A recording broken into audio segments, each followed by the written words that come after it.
Pride and Prejudice, by Jane Austen. Chapter 48. The whole party were in hopes of a letter from Mr. Bennet the next morning, but the post came in without bringing a single line from him. His family knew him to be, on all common occasions, a most negligent and dilatory correspondent, but at such a time they had hoped for exertion.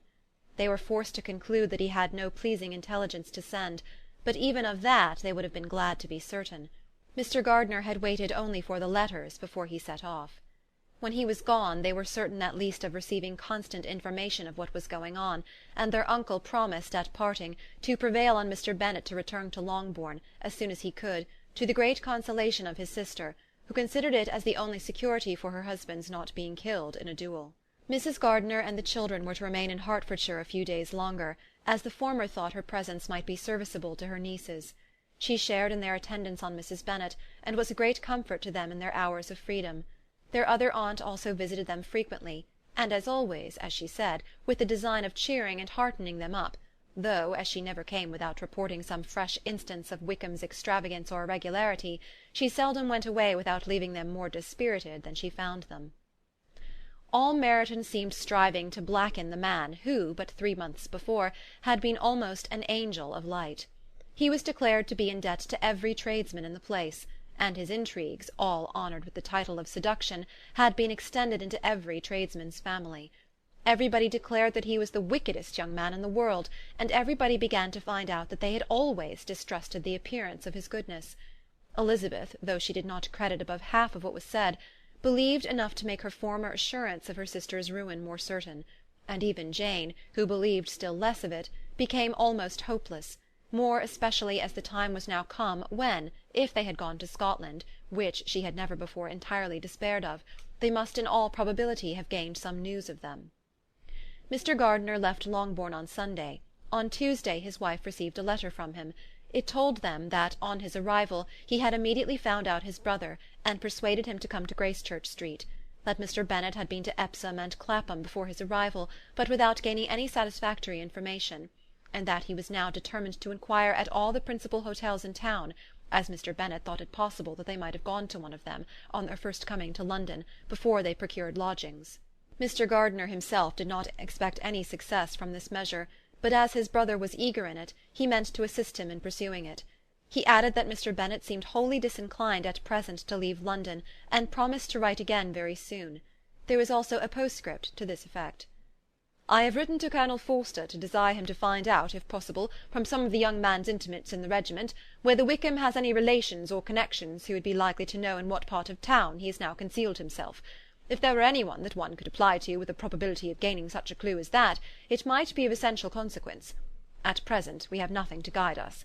Colonel Forster will, I dare say, do everything in his power to satisfy us on this head. But on second thoughts, perhaps, Lizzie could tell us what relations he has now living better than any other person. Elizabeth was at no loss to understand from whence this deference to her authority proceeded, but it was not in her power to give any information of so satisfactory a nature as the compliment deserved. She had never heard of his having had any relations, except a father and a mother, both of whom had been dead many years.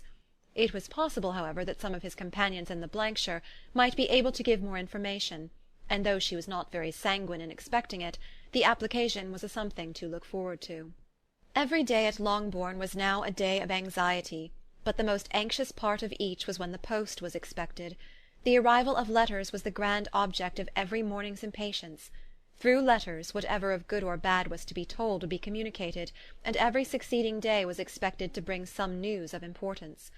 But before they heard again from Mr. Gardiner, a letter arrived for their father, from a different quarter, from Mr. Collins, which, as Jane had received directions to open all that came for him in his absence, she accordingly read, and Elizabeth, who knew what curiosities his letters always were, looked over her and read it likewise. It was as follows. My dear Sir, I feel myself called upon, by our relationship and my situation in life, to condole with you on the grievous affliction you are now suffering under, of which we were yesterday informed by a letter from Hertfordshire.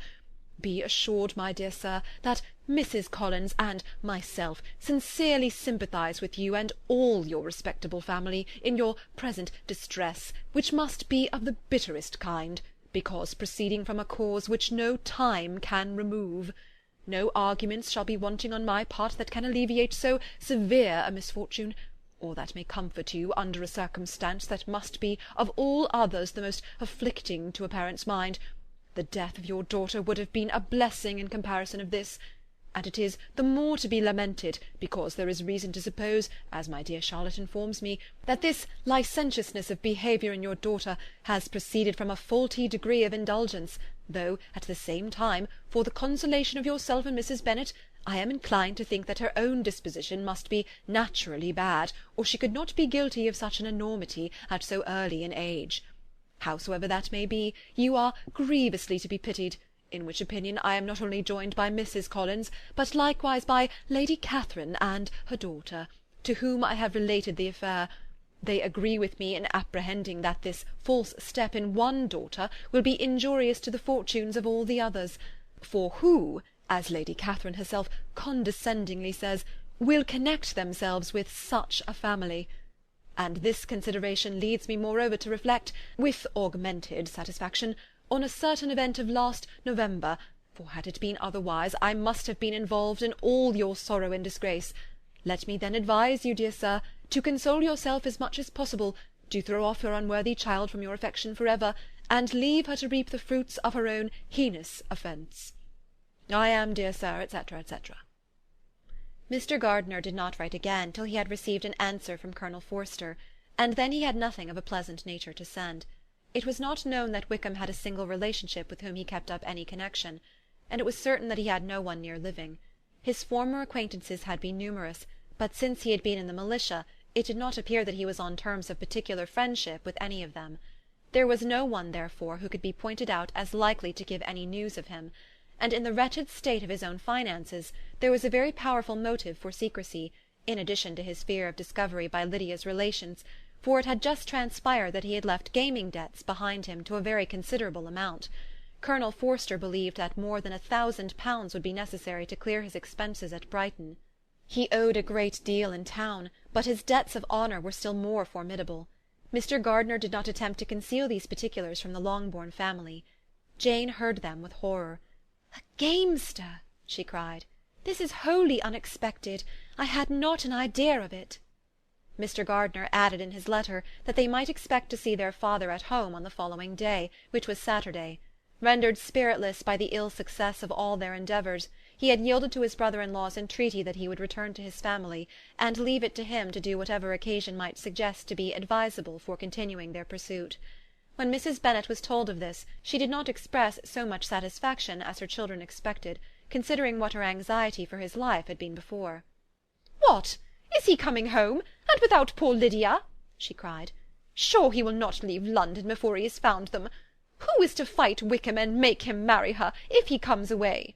As Mrs. Gardiner began to wish to be at home, it was settled that she and the children should go to London at the same time that Mr. Bennet came from it. The coach therefore took them at the first stage of their journey, and brought its master back to Longbourn. Mrs. Gardiner went away in all the perplexity about Elizabeth and her Derbyshire friend that had attended her from that part of the world. His name had never been voluntarily mentioned before them by her niece, and the kind of half-expectation which Mrs. Gardiner had formed of their being followed by a letter from him had ended in nothing. Elizabeth had received none since her return that could come from Pemberley. The present unhappy state of the family rendered any other excuse for the lowness of her spirits unnecessary.